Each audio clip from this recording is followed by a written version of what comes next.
May 4th, 2000, 9 a.m. Manila time. A 24-year-old college dropout sits in a cramped internet cafe, typing 3 simple words into an email subject line, "I love you." He hit send. Within 10 days, his innocent-looking love letter would crash Microsoft's own servers, shut down Ford Motor Company's email systems, force the Pentagon to disconnect from the internet, and cause $10 billion in damages worldwide. But here's the twist that makes this story even more incredible. He never meant for any of this to happen. This is the story of how one broke college student accidentally created the world's first global cyber pandemic. Meet Onel de Guzman. In the year 2000, he's a 24-year-old computer science student living in Manila, Philippines. But unlike his classmates who come from wealthy families, Onel can barely afford to eat. And here's the irony that would change everything. The guy who would accidentally break the internet couldn't even afford to use it properly. For his college thesis, Onel had what seemed like a simple idea.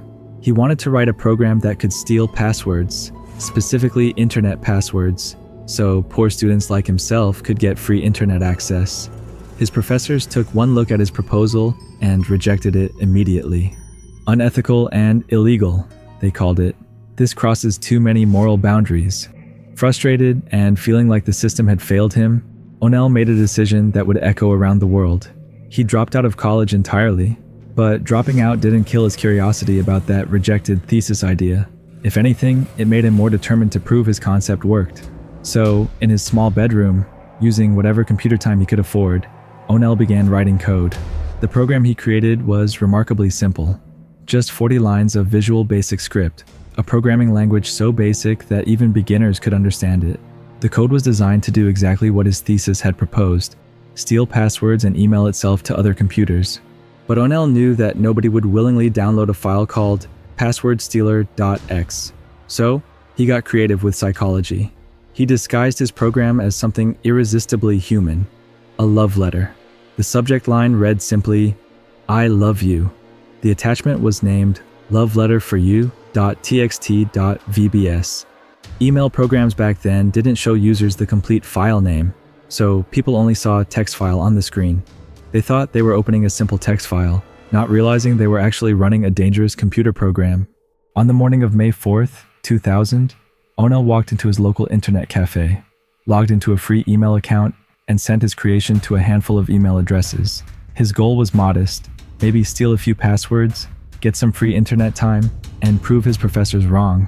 What Onel didn't realize was that his simple program contained a fatal flaw that would make it absolutely unstoppable.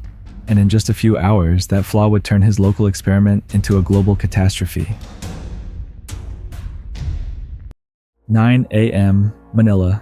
The first emails land in inboxes across the Philippines, each carrying those 3 irresistible words, "I love you." Office workers arriving at their desks see what appears to be a personal message, and in the year 2000, when email was still exciting and people weren't yet suspicious of every attachment, they click. The moment someone opens that attachment, Onel's simple script springs into action with devastating efficiency. The virus doesn't just steal passwords as intended. It immediately sends copies of itself to every person in the victim's email address book. Each recipient sees the message coming from someone they trust, so they click too. The psychology is perfect, the spread exponential. Within hours, the virus begins following the sun across the globe. As Asia starts their workday, corporate networks in Hong Kong, Singapore, and Tokyo explode with infections. By the time Europe opens for business, millions of inboxes are already loaded with love letters that aren't what they seem. The London Stock Exchange makes an unprecedented decision. They shut down their entire email system. Then the virus reaches America, and the scale becomes truly staggering. Ford Motor Company's email crashes. AT&T goes offline. Microsoft itself, the company whose software made this possible, finds their own systems infected. But the most shocking target of all is the Pentagon, where the world's most sophisticated cybersecurity infrastructure has to completely disconnect from the internet to stop the spread. In just 24 hours, 45 million computers are infected, roughly 10% of every internet-connected machine on Earth. The virus spreads faster than IT professionals can clean it, and here's why Onel's simple code proves so catastrophic. Microsoft Outlook in 2000 had a convenient feature. It automatically executed certain file types when opened. The virus file name loveletterforyou.txt.vbs appeared as innocent text to most users, hiding the dangerous .vbs extension that marked it as executable code. Once running, the virus systematically destroyed image files, documents, and irreplaceable personal memories, replacing them with copies of itself. Behind every statistic was human devastation. Years of work vanished overnight. Family photo albums disappeared forever. The economic damage reached $10 billion, but the personal losses were incalculable. Meanwhile, back in Manila, Onel watched international news reports about the chaos he'd unleashed, horrified at how his simple password-stealing experiment had become a global catastrophe. Within 48 hours, the largest international cybercrime investigation in history was underway. The FBI, Interpol, and cybercrime units from dozens of countries worked around the clock, using forensic analysis to trace the virus back to its source. The trail led to a specific internet cafe in Manila, and investigators were closing in fast. But on May 11th, exactly 1 week after releasing the virus, Onel made a decision that stunned the world. He turned himself in. Standing before a room full of international journalists, the soft-spoken young man who had accidentally brought the world to its digital knees looked nothing like the criminal mastermind everyone expected. When Onel's lawyer spoke, his words would become legendary in cybercrime history. He is not really aware that the acts imputed to him were indeed done by him. But here's where the story takes its most unbelievable turn. Despite causing billions in damages and affecting millions worldwide, Onel couldn't be prosecuted.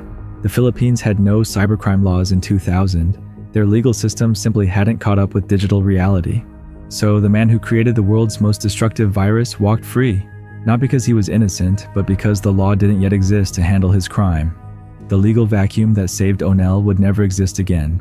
Countries rushed to pass cybercrime legislation, while Microsoft immediately patched Outlook's automatic execution vulnerability. The entire technology industry fundamentally rethought cybersecurity, investing billions in defenses we still use today. As for Onel himself, the global attention destroyed any chance of a technology career. Despite his obvious programming skills, no company would hire the creator of the world's most destructive virus. He ended up working in a small Manila electronics repair shop, largely forgotten by the world he had briefly terrorized. In 2020, 20 years later, his first major interview revealed haunting simplicity. "I was not aware it would spread this far. I was only thinking of myself." The I love you virus established patterns we still see today. Social engineering, tricking people through psychology rather than technology, remains the most effective attack method. Every security warning when downloading attachments, every confirmation asking, "Are you sure?" exists because of what Onel's virus taught us about human vulnerability. But the most sobering lesson concerns our interconnected world. In 2000, 45 million infected computers nearly broke the internet. Today we have billions of connected devices, smartphones, smart homes, cars, medical equipment, industrial systems. The question keeping cybersecurity experts awake at night is this: what would happen if someone created the next I love you virus in our hyperconnected world of 2025?